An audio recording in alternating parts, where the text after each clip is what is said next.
11월 1일 월요일 모든 성인 대축일. 오늘은 하늘나라의 모든 성인을 기리는 대축일로 하느님과 함께 영광을 누리는 성인들의 모범을 본받고자 다짐하는 날이다. 특히 전례력에 축일이 별도로 지정되지 않은 성인들을 더 많이 기억하고 기리는 날이다. 동방교회에서 먼저 시작된 이 축일은 609년 보나파시오 4세 교황 때부터 서방교회에서도 지내게 되었다. 5월 13일에 지내던 이 축일을 9세기 중엽 11월 1일로 변경하였다. 교회는 이날을 통하여 그리스도인들에게 죽음 뒤에 새로운 삶을 바라며 살아가도록 미래의 영광스러운 모습을 보여준다. 또한 지상의 우리와 천국의 모든 성인 사이의 연대성도 깨우쳐준다. 오늘 전례. 오늘은 모든 성인 대축일입니다. 성인들은 하늘나라에서 하느님을 직접 배우고 영원한 행복을 누립니다. 하늘나라의 성인들을 기리며 정구를 청합시다. 예수 그리스도의 죽음과 부활을 굳게 믿는 우리도 희망을 안고 성인들처럼 하느님을 배울 그날까지 열심히 살아갑시다. 본기도. 전능하시고 영원하신 하느님, 이 성대한 축제로 모든 성인의 공덕을 기리게 하셨으니 성인들의 정구를 들으시고 저희가 바라던 하느님의 자비를 풍성히 베풀어 주소서. 성부와 성령과 말씀의 초대. 요한은 큰 환난을 겪어내고 어린 양의 피로 자기들의 긴 겉옷을 깨끗이 빨아 희게 한 큰 무리를 본다. 하느님께 희망을 두는 사람은 그리스도께서 순결하신 것처럼 자신도 순결하게 한다.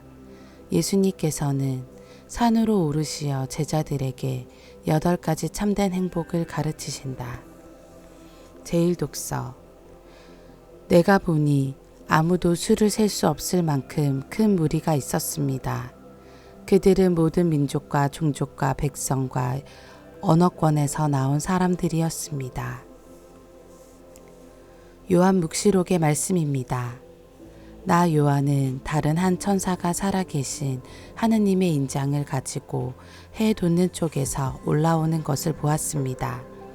그가 땅과 바다를 해칠 권한을 받은 네 천사에게 큰 소리로 외쳤습니다.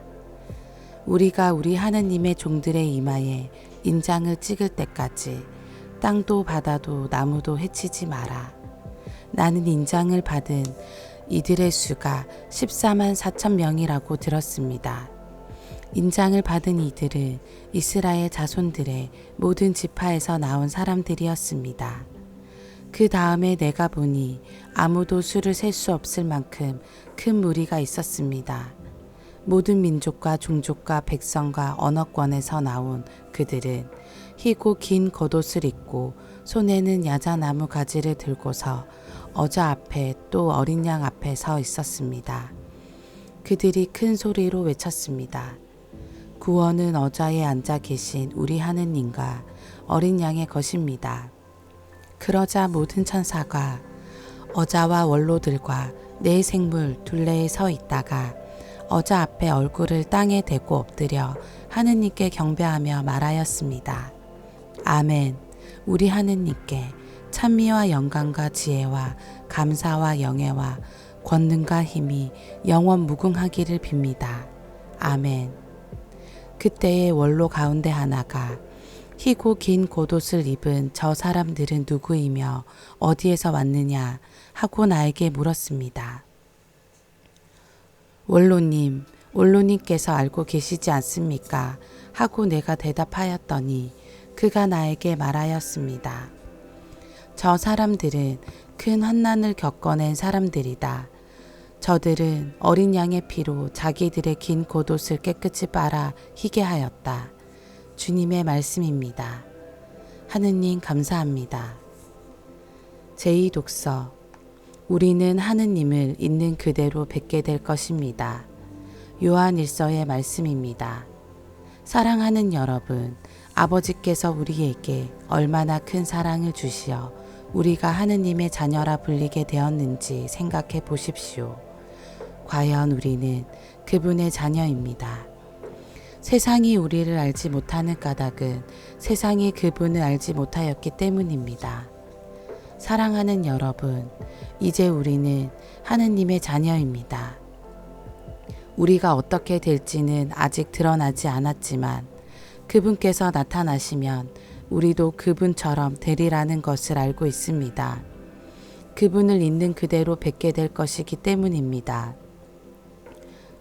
그분께 이러한 희망을 두는 사람은 모두 그리스도께서 순결하신 것처럼 자신도 순결하게 합니다. 주님의 말씀입니다. 하느님 감사합니다.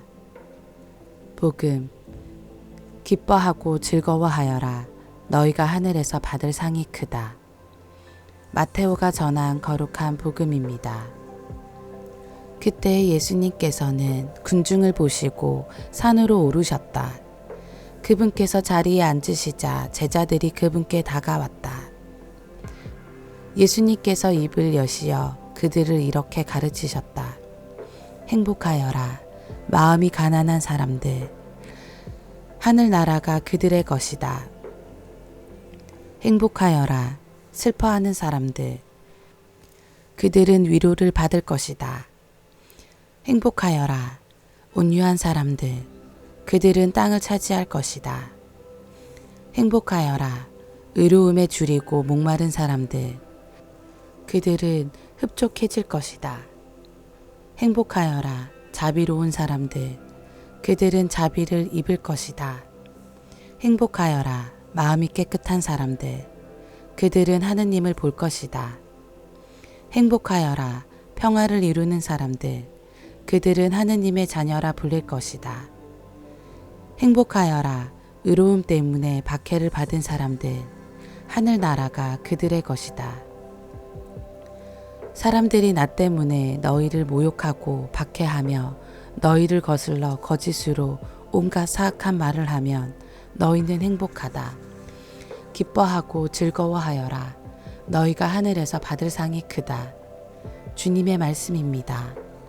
그리스도님 찬미합니다. 오늘의 묵상. 지나간 시간을 되돌아보면 즐겁고 행복한 일만 있었던 것은 아닙니다. 힘들고 어려웠을 때도 좌절과 실패를 맛보았던 때도 있었습니다.